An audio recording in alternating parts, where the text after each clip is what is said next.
we're going to talk a little bit about homeopathic remedies and using them in your dog. Do you ever try to pill a cat, Dr. O? Well, yeah. Pilling cats is like taking your own life in your own hands. First off, homeopathy has been around for a couple hundred years, unchanged. And homeopathy is based on the premise of using like to treat like. And if you have a dog that's violently retching, then you would use ipecac. But everybody says, wait a minute, we use ipecac when a dog gets into something poisonous, we give them ipecac to make them vomit. That's correct. But homeopathic ipecac is very, very, very minute amounts. And in fact, it's not the same as the ipecac that you would buy at the pharmacy. Right.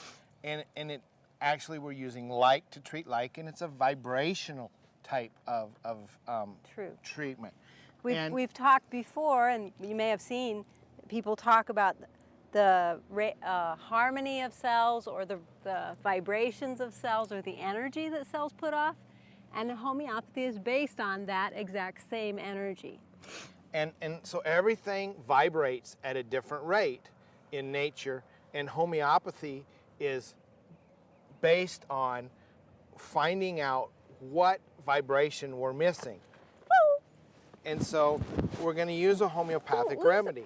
Now, we remember that a dose is a dose, and so we went to the pharmacy and the home health food store, and we bought some remedies. They're not labeled for animals. What do? Remember, a dose is a dose. And so if it says right here, it says take 4 drops, okay, so we're going to use 4 drops on our dog. If it says, take 2 to 3 tablets, we're going to use 2 to 3 tablets, because a dose is a dose, and it doesn't matter if we're treating a mouse or an elephant, that dose is a dose. The thing that will be different is our frequency of treatment. And so if I have an acute problem, I want to give it more often. And you might take it as often as every 15 minutes. Now, if I'm treating this chronic pain that I have in my knee that's been there since I was 16, which has been a few years ago, I'll probably take it once or twice a week.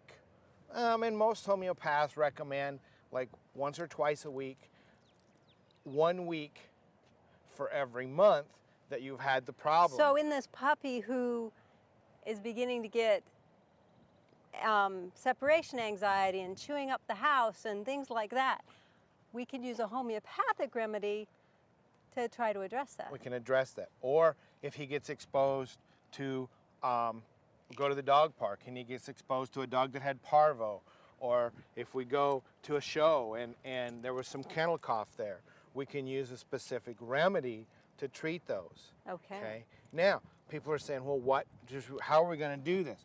Well, here's one of the problems, is we have a pill. Well, that's pretty easy, because the pills are sublingual. And I can get pills at almost every homeopathic store. So we're going to take a pill and we're going to put it in our hand and we're going to just put it in his mouth. But you know what? If you put it in your hand, I changed the vibration of the pill.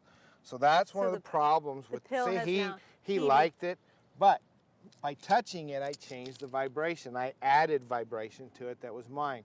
So I didn't give him the true remedy. You gave him the Dr. O remedy, because now it's Dr. O energy. And whatever it was. So the little pellets, we could do it between... He's immune to you, Dr. O. We could do it between 2 spoons, stainless steel spoons. We could do that.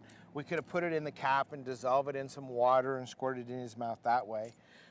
Those are all good ways to do it. If the only form you can get is a pill, I prefer the liquid, because it's 4 or 5 drops. And now watch this. I want to show you real carefully, if I can get Dr. Amy to hold the open bottle. We can, if we get the camera to zoom in, I can drop this right on his nose. What if he won't let you see his nose, Dr. O? Ooh, that probably smells bad. And it's absorbed, and look, it's all gone. He took it all right off his nose. You can also put it... We could put it on his paw pad. On the paw pad. Watch, it'll be absorbed right into his paw. It's gone. Everybody, there's alcohol in the remedy. I like the ones with alcohol. Everybody says, oh my gosh, the alcohol's a preservative. The alcohol is in your homeopathic remedy as a vasodilator.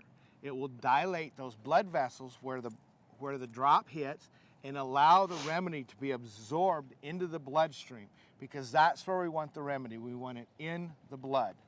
Now, we don't care if you put it in water, you can give it, but the one thing you don't want to do is you do not want to put a homeopathic remedy in food. If we put it in food, then it will end up in the stomach where the digestive enzymes will cleave that protein, and if we change the protein, we change the vibration. So we want to make sure we do not do homeopathic remedies with food. But remember, homeopathic remedies are a very, very good choice to treat your animals with. And the one great thing about homeopathic remedies is there are no side effects. Don't forget to remind people, though, that homeopathic remedies are very specific.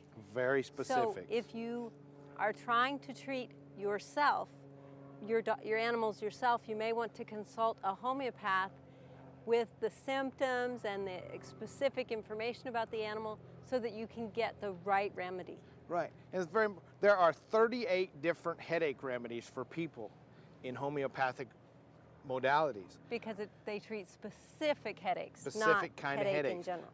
And that's one of the problems is we're used to grabbing, I have a headache, grab a Tylenol. Doesn't matter if the headache's pounding, doesn't matter if it's a throbbing, if it's worse in the light or better in the cold. Those are all important homeopathics. So when you talk to your homeopath, think about things like that. You know, is your dog better in the morning? Does he like to go outside? Does he seek heat or cold? Or All of those things are going to be, and your homeopath will ask you some of those things. So remember that even though it's not a prescription drug, it's over the counter, and you can certainly use it in your animals. It's definitely something a little more specific and less likely to have any kind of side effects. The only side effect issue might be that you might waste your time a little bit if you choose the incorrect remedy.